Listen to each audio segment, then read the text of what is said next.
Inilah kota Florence, kota bersejarah di Italia. Dengan mahakarya arsitektur bangunan dan keindahan alamnya, menyimpan kisah panjang tentang kebangkitan Eropa. Florence dilintasi oleh Sungai Arno di kaki perbukitan Apennine yang menjadikan wilayahnya relatif subur.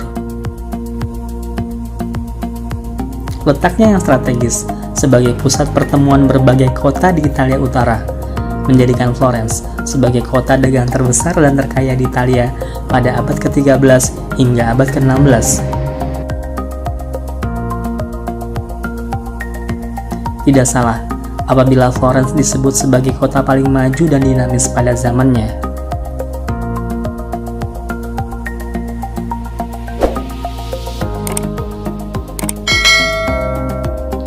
Sebagian besar orang-orang yang berperan dalam perkembangan Renaissance lahir di Florence dan sekitarnya, seperti Leonardo da Vinci, Michelangelo, dan Machiavelli.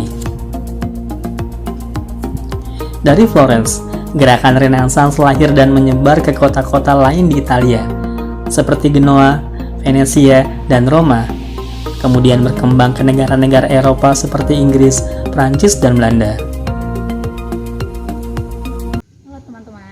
Kami, mahasiswa SPI UIN Jakarta, ingin memberikan wawasan sejarah. Kali ini, kami ingin memberikan informasi terkait bagaimana Renaissance mempengaruhi kesenian di Eropa, mulai dari seni lukis hingga seni musik. Kita masuk ke video pembahasan.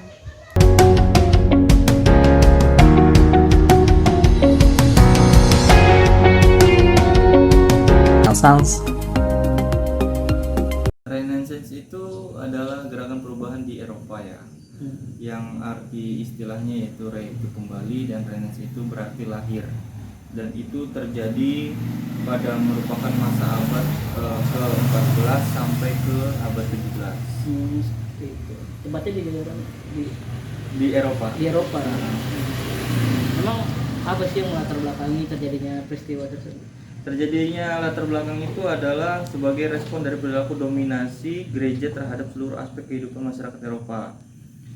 Untuk mengetahui lebih dalam, kita harus mengetahui keadaan Eropa pada masa abad pertengahan, yang dikenal juga sebagai periode Dark Age atau zaman kegelapan.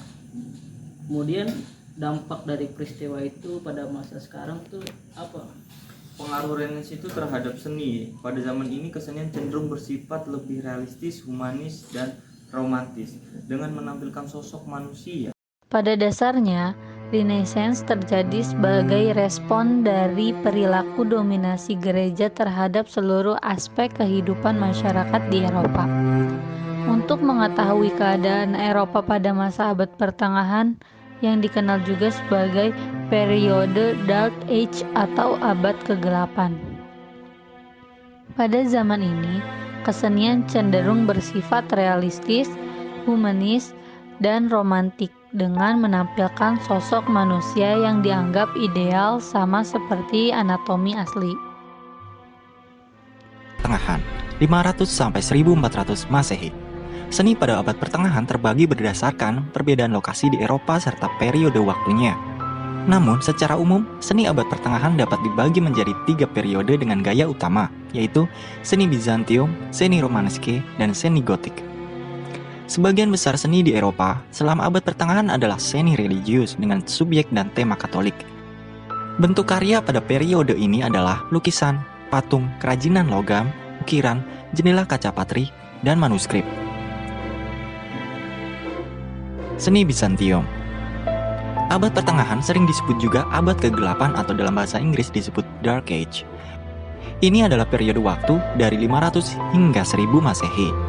Bentuk seni utama pada masa itu adalah seni Bizantium yang dibuat oleh seniman dari Kekaisaran Romawi Timur atau disebut juga Bizantium. Ciri-ciri seni Bizantium adalah kurangnya realisme.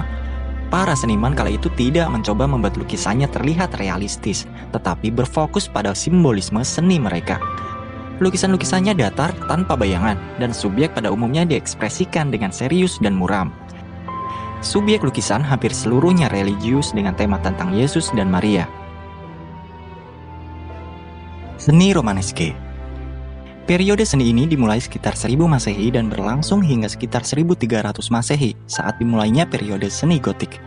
Periode seni ini dipengaruhi oleh seni Romawi dan Bizantium. Seni Romaneske berfokus pada kekristenan. Tema tersebut tertuang pada detail arsitektur seperti seni kaca patri, mural besar di dinding dan langit-langit berkubah, ukiran pada bangunan dan kolom, termasuk juga patung dan manuskrip.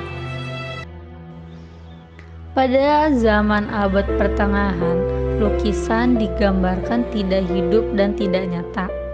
Seniman menggambarkan bangunan secara simbolik. Pemandangan digambarkan indah, tetapi itu dibuat seakan-akan mustahil untuk berjalan melintasinya.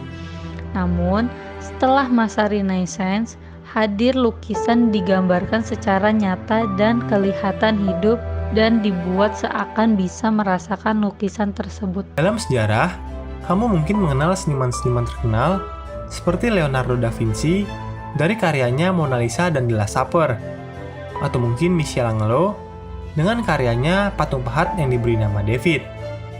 Kamu juga mungkin mengenal ilmuwan terkenal seperti Galileo Galilei atau penulis-penulis seperti Niccolo Machiavelli dan Dante Alighieri. Semua tokoh ini memiliki satu kesamaan, yaitu mereka hidup dalam suatu periode yang dijuluki dengan zaman Renaissance. Selain itu, zaman ini juga dikenal dengan nama Abad Pembaharuan. Musik pada zaman Renaissance sama seperti abad pertengahan, yaitu musik vokal dianggap jauh lebih penting dari musik instrumental. Zaman ini juga sering disebut dengan zaman humanisme. Disebut dengan zaman humanisme karena pada zaman ini derajat manusia sudah mulai diangkat, sehingga yang dulunya manusia hanya bisa menciptakan lagu yang sesuai dengan gereja, tetapi pada zaman ini manusia sudah bisa menciptakan lagu tentang diri mereka sendiri atau emosi mereka. Karakteristik dari zaman ini adalah manusia sudah berpikir secara luas, tidak seperti pada abad pertengahan. Manusia sudah lebih mementingkan kebudayaan, humanisme. Manusia sudah berpikir secara lebih rasional. Tidak hanya ada lagu untuk agama Katolik saja, karena sudah mulai ada lagu untuk gereja Protestan yang dipelopori oleh Martin Luther. Terdapat macam-macam instrumen musik yang berkembang pada zaman ini. Instrumen musik pada zaman Renaissance dapat dikelompokkan menjadi 4, yaitu instrumen musik brass, instrumen musik perkusi, instrumen musik woodwind, dan instrumen musik strings.